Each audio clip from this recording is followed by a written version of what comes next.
The world's two largest economies, the United States and China, represent the world's most important bilateral relationship. But tension between the two countries is on the rise. What does this mean going forward? And is trouble brewing in the South China Sea? Find out next on The Line.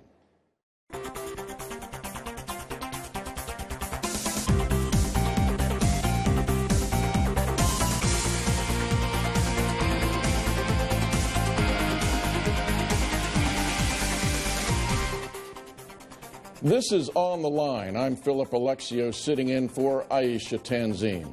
President Barack Obama travels to Asia later this month, but prior to his arrival, Secretary of Defense Chuck Hagel perhaps helped lay the groundwork for what the president's visit to the region could focus on.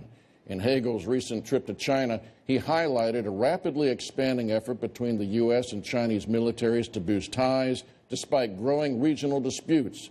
The trip also laid bare some of their sharp differences. VOA's Bill Ide has more from Beijing. Defense Secretary Chuck Hagel's first visit to China was not short on friendly exchanges, including a visit to the country's only aircraft carrier and talks with Chinese President Xi Jinping.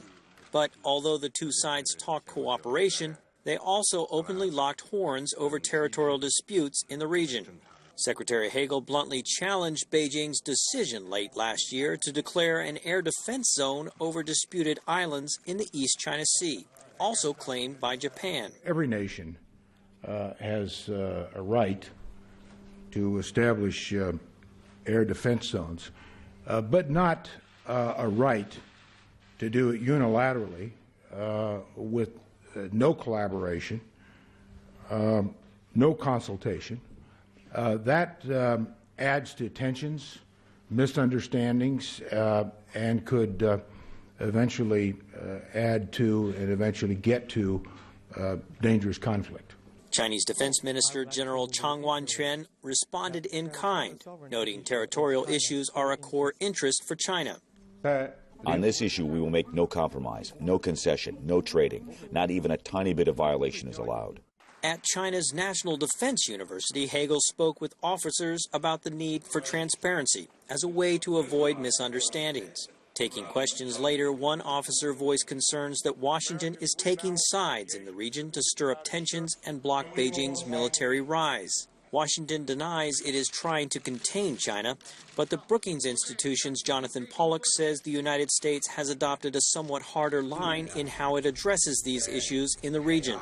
You're getting a consistent message from them. On the one hand, an effort to try to define improved prospects for a meaningful institutional relationship between the armed forces of the two countries, expanding cooperation in particular areas, but at the same time reinforcing areas where the Chinese say they will not budge, and we reiterate our existing commitments. Analysts say relations have made significant strides over the past year or so. This is the third time that Hagel and his Chinese counterpart have met since they both took office. The two militaries have held several joint exercises since last year. Peking University's Jia Qinghong says despite these efforts at improving relations, more substantial exchanges are needed. I think the one thing both sides lack is an ability to put themselves into each other's shoes and think how they might respond. As the world's two biggest economies navigate their complicated relationship, both sides appear committed to maintaining communications, even when they sharply disagree. Bill Ide, VOA News, Beijing. And to talk about the U.S.-China relationship, we're joined by two guests. Marvin Ott is a senior scholar for the Wilson Center's Asia program and an adjunct professor at Johns Hopkins University. We're also joined by Harry Kazianis, who is the managing editor of the National Interest and a non-resident senior fellow at the China Policy Institute. Gentlemen, welcome to the program. Thank you. I want to start with you, Marvin. What did you get out of Secretary Hagel's visit to China? It was an interesting visit. This is a pivotal time in U.S.-China relations, a pivotal time in the military relationship. There's a lot to be said, but in a word, the U.S. military, the Pentagon, has been trying to build a constructive, transparent, open, working relationship with the Chinese military for decades. There have been ups and downs, but basically it's been a story of frustration. And if you talk to people in the Pentagon, they keep sort of pushing, and they keep trying, and they keep offering things, and they keep allowing Chinese visitors to see things, and they get relatively little response from the Chinese. Meantime, China is rapidly building its military capabilities and is acting increasingly like a 19th century great power out to expand its territorial presence and control, particularly in the South China Sea and the East China Sea. The combination is a fraught one, and Hagel's visit illustrates the sort of ongoing American effort to come on, we need to talk about this, and an increasingly hard-edged Chinese response from the military folks saying basically, butt out, this belongs to us, we're not going to compromise. On the other hand, President Xi Jinping meets with Hagel, and there's more of the, yes, we can have a new great power relationship, a little bit good cop, bad cop, lot of balls in the air now. So, Harry Katsianis, is there a different tone now between the U.S. and China, or is it, as Marvin says, that they just keep missing each other, although they cooperate quite a bit on a lot of things? I think they do cooperate in a lot of different points. I think when specifically we look at Secretary Hagel's visit to the region last week, I think I would dub it the Great Reassurance Tour. I think a lot of our allies, specifically the Japanese, were very concerned when they see events in Syria. They see President Obama declaring this red line, but yet not really doing anything, constructive, launching missiles or anything of that respect. Then they see the crisis in Ukraine, and they see the United States, and they see again that the United States isn't reacting, although one could make the argument quite convincingly that there wasn't a lot the United States could do in terms of military perspective, although there is economic levers we can push. So I think Secretary Hagel's visit, in a lot of ways, is to go out there and say, hey, yes, this great pivot that the United States has declared is going to happen, or a rebalance to Asia. And a lot of it is an emphasis and focus in showing that the United States does see the Asia-Pacific as a region where there's a lot of great economic vitality and a lot of things the United States needs to stay interested in. However, there is a concern, as Marvin pointed out, that there is a lot of challenges in the U.S.-Chinese relationship. We have a great bilateral trade relationship worth almost $500 billion, but there's great tensions in terms of strategic and geographic issues. So, Marvin, the big issue now seems to be brewing in the South China Sea, and it hasn't gotten a lot of media coverage, and I guess now it will start, maybe, but there's a lot going on there. It's really percolating quite a bit. But just for the viewers, if you can bring us a short synopsis of what that issue is, if you can, so they can understand what's going on in South China. And if I can proceed with 10 seconds, just echoing the previous point, maybe the most important thing that Hagel actually did on this trip was before the trip, when he met with the defense ministers of all the Southeast Asian countries, and that was part of the reassurance. And that may become an annual event. That may have real strategic importance. But with regard to the South China Sea, very complicated. In a word, you have a body of water with lots of atolls and small islets and that sort of thing, none of which, except one, qualify under international law as being a territory that will sustain human habitation and therefore has a right to a exclusive economic zone and all the rest of it. The others are just basically, in American parlance, rocks. Various countries in Southeast Asia claim various parts of that ocean and various rocks. So the Chinese have inherited a map from the previous nationalist regime that shows the famous 9-dash line basically around the entire South China Sea. Long period of time in this town, ambiguity, question, what does that line really mean? That ambiguity has largely gone away. It is increasingly clear that the Chinese always viewed it and view it today as the rightful boundary of China. So we are now seeing a Chinese claim that this contested body of water, which, oh, by the way, has the busiest sea lanes in the world going through it, is actually a Chinese lake.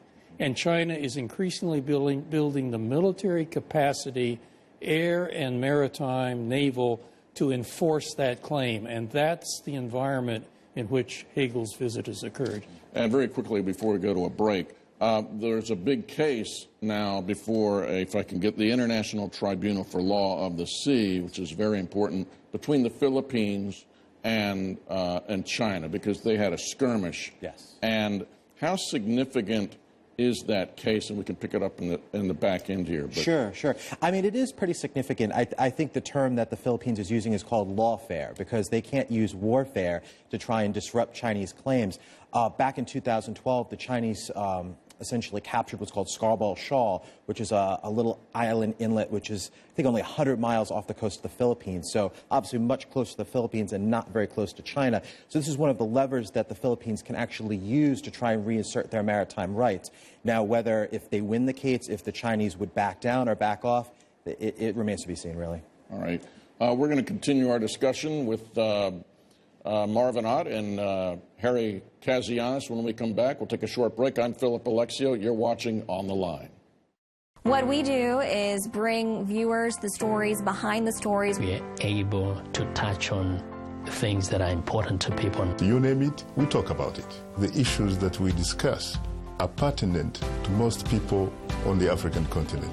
If you want to find out what's happening in the world, but also why is it happening, you'd like to watch On the Line. And we take advantage of all the experts that are concentrated in this area. Washington Forum is made by the viewers, for the viewers, bringing something to Africa. We hope that our viewers are getting inspired when they watch our show, but they're learning, getting a view of the world from a different perspective. We go beyond the headlines and dig a little deeper so that people can have better information to help them in their lives. The Somali show is called Qubanaha. It's a 15-minute long show, and VOA, the brand, is a trusted organization.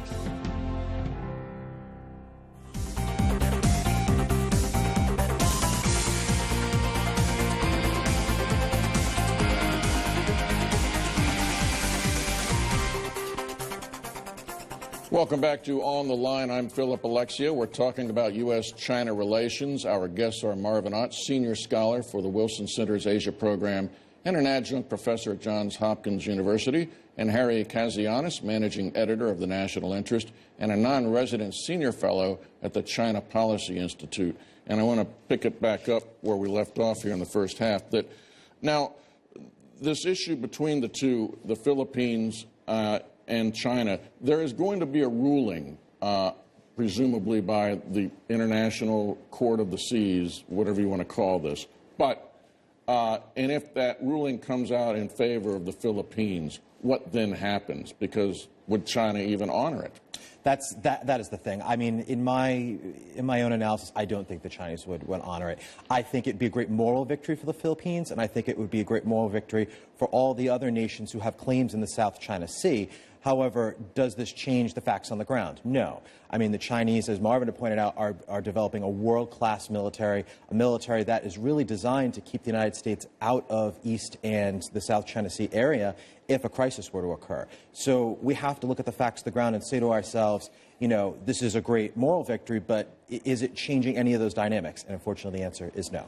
Well, if I could just add, the Chinese have even said they will not honor a judgment. But didn't they sign an agreement years ago? They ratified the Law of the Sea, the treaty.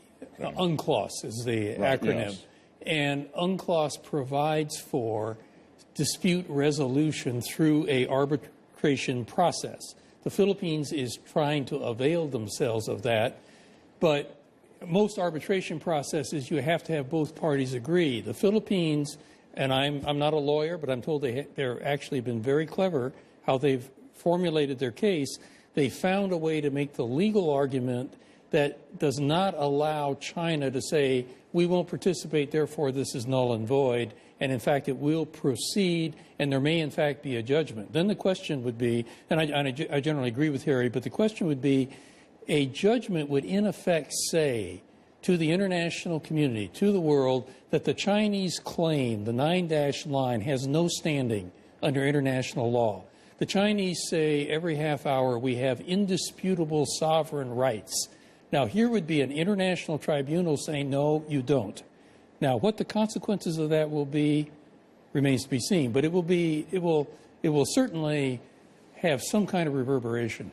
What happened in the South China Sea now that China is spreading its wings and they have all these confrontations, and they seem to be accelerating because for 60 years it seemed to be that things were going along quite nicely, and then now everything has become very, very tense in a very short amount of time. Why is that? I mean, I think there's a couple different points that you can look at. I think the first thing we have to look at is China and Chinese nationalism. I mean, for the last 20 years or so, or even longer, Chinese growth rates have been impressive, 10%, 11% per year. And that prosperity that has been brought to the Chinese people has kept things, you know, extremely stable. Well, now the Chinese economy is not growing at the rates they have. I mean, the different measures have them growing about 7.5% a year. Many people dispute that and say those figures are not actually even valid. So you need to sort of the people sort of need to have something else to sort of say that the Chinese leadership is protecting them from. So a lot of scholars and academics make the point that Chinese nationalism sort of gives the leadership something to get on their soapbox and say, hey, we are protecting you from this. Whether that's valid is tough to be seen. The other thing is that the Chinese are really trying to develop their military forces in ways that gives them the ability, like I had said prior, to push the United States out. And then when you match the rhetoric that's been coming out in the last couple of years, it really creates a dangerous situation. And the thing that I worry about, and other scholars, is that would there be a situation, whether in the East China Sea and the South China Sea, where a Filipino fishing boat smashes into a Chinese military vessel? A crisis could occur, and that's when there's the danger of a military problem. And Marvin, also, you know, it's not just military. This is trillions of dollars flow through this part of the world in trade, and China's now a major economic power. And how are they using that also to push their influence in the region? They're using it in every way you can imagine. China is now, with the growth of the Chinese economy that Harry mentioned, you know, keep in mind, nothing like this has ever happened in human history. 30 years of year in, year out growth in double digits. Nothing like it in human history before. And it has transformed China from basically the sick man of Asia into the great power of Asia and an emerging global superpower. And China's ambitions have expanded with their capability. And I would just, I think it's a critical point, and it echoes what Harry said and something you said earlier. You know, if you do an equation, you put a delta in the equation, delta is the change agent. There is a change agent in this strategic environment that we're talking about in the South China Sea, Southeast Asia, and that is China. If the countries of Southeast Asia were left to their own devices, if the United States was left to its own devices, the world out there would not look much different than it looked 20 years ago. Everything would be basically quite calm, and there'd be a lot of sort of overlapping claims, but nobody would be doing much about them. It would be kind of a live and let live environment. China is forcing change. China is asserting that this belongs to us, and we are going to deploy forces that enforce that claim, and everybody else is now having to react to it, including the United States, and that's what you saw Hagel doing on his trip. And okay, we got 2 minutes left, but with these skirmishes creates tension, and with tension, accidents can happen. And do you think that with what's happening, there could be a trap of some sort where you provided earlier, where something accidental could happen? And I know Marvin has mentioned this before in his lectures that, you know, what do you do? Something happens to the Philippines or some other country that the U.S. is bound to protect, and, you know, where are you? We need your help. No. But the U.S. is ambiguous in this area, right? No, it's well, in some respects, I think the United States has, over the last several years, really made some of its positions very clear. When we look at troubles in the East China Sea, specifically the Senkaku Diaoyu Islands that China and Japan have had different territorial claims over the last several years, the United States has been very clear that because those islands are administered by Japan, they do fall under United States treaty obligations. So we would defend them. The challenge is this, though. Any situation that's going to happen, the terms in the stakes of what happens are going to be very interesting. It might not be a clear-cut situation. It could be two fishing boats smashing into each other.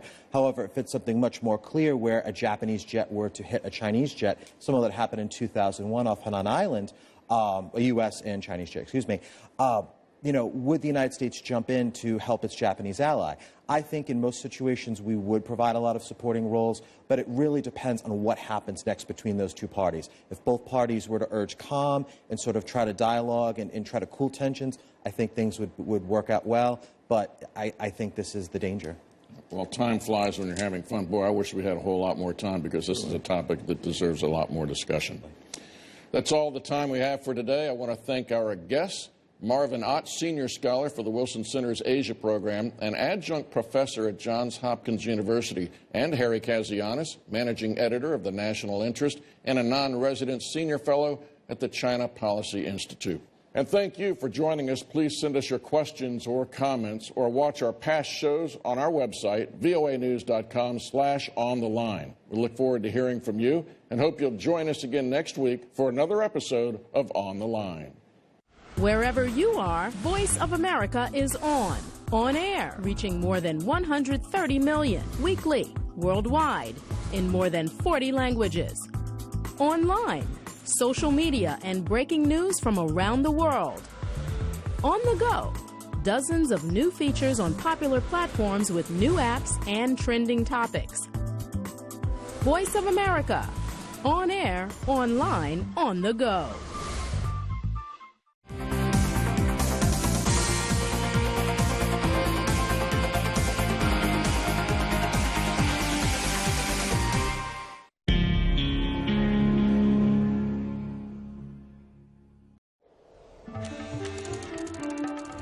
Los Angeles has been called the mural capital of the world.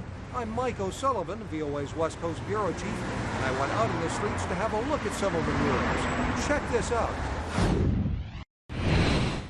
Many drivers see this giant mural of the Los Angeles Chamber Orchestra during their daily commute near the city center. It was created in 1991 by muralist Kent Twitchell and reminds residents of cultural life in Los Angeles beyond its famously crowded freeways. The mural on this house was done in 1971, an early work by artist Twitchell. I decided to paint my favorite actor, Steve McQueen. I didn't fancy myself as being some heavy-duty modernist artist. I just painted what felt good to me. Twitchell has become a towering figure in the mural movement, which faces some challenges. Some of his works have been painted over.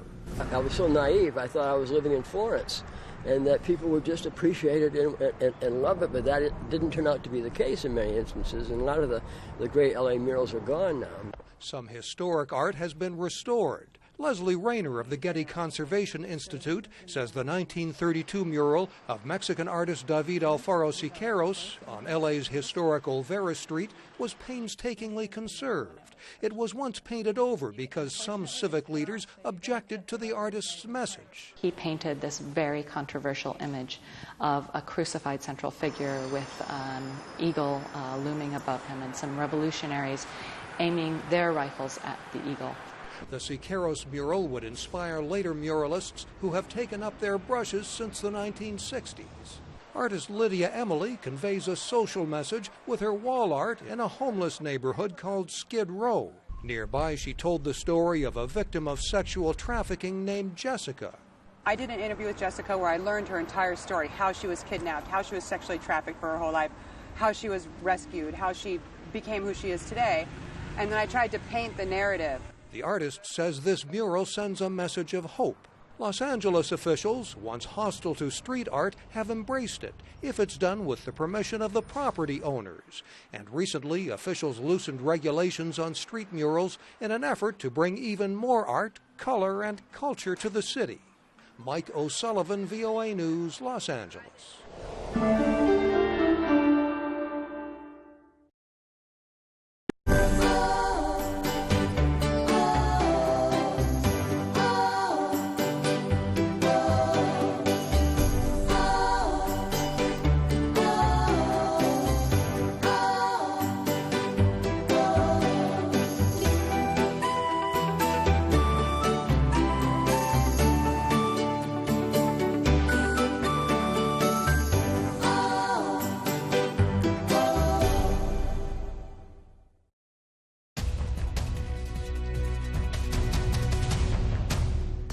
Welcome to the Voice of America's News Words, where we teach you about words in the news.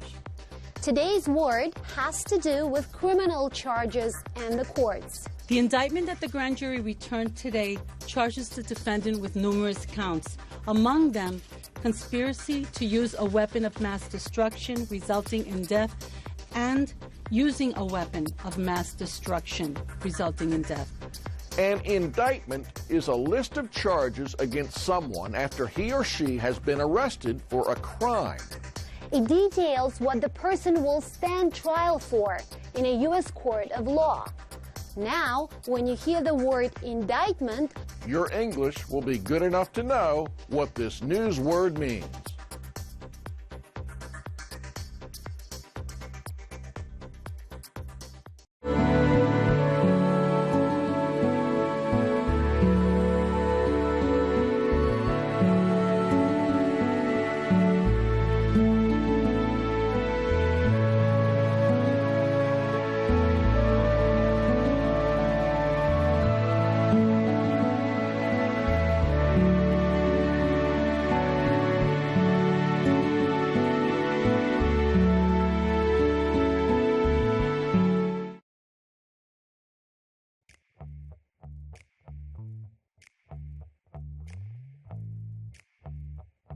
Scientists studying the sun face a challenge. Bad weather. The corona ranges from 1 to a few million degrees Kelvin. Meaning? We can't send spacecraft this close to the sun and actually measure the field at known locations. So instead, astrophysicists like Cooper Downs enlist extraterrestrial helpers. Comets serve as sort of natural celestial explorers for us. Unfortunately, most of the sun-grazing comets, as they're called, are observed on one side coming in, and then they're not observed again. Until Comet Lovejoy in 2011. Lovejoy came within 140,000 kilometers of the solar surface, and then re-emerged. But it was really the tail that was the most telling.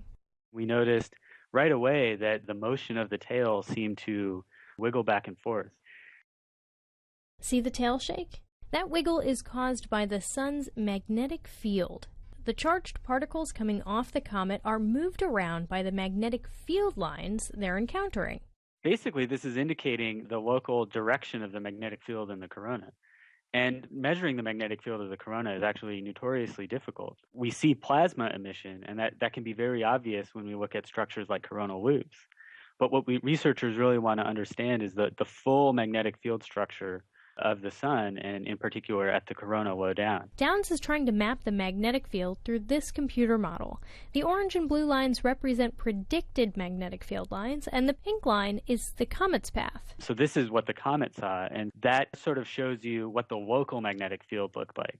Then Downs and colleagues tested the model against the observed wiggles to evaluate and refine it.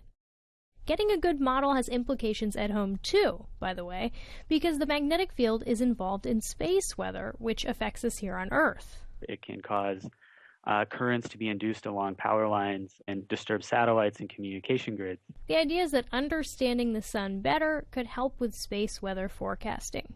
But getting that up-close and personal sun survey from one of these celestial explorers just requires good luck. Well, it's sort of, you take what you can get, and we're getting a very big comet coming in the end of November. That's Comet Ison, and it's expected to graze the sun, too. We're excited about that for the same reason that we were about Lovejoy. Because it may shine some light on the star that our lives revolve around. Stay tuned for Science Friday. I'm Flora Lichtman.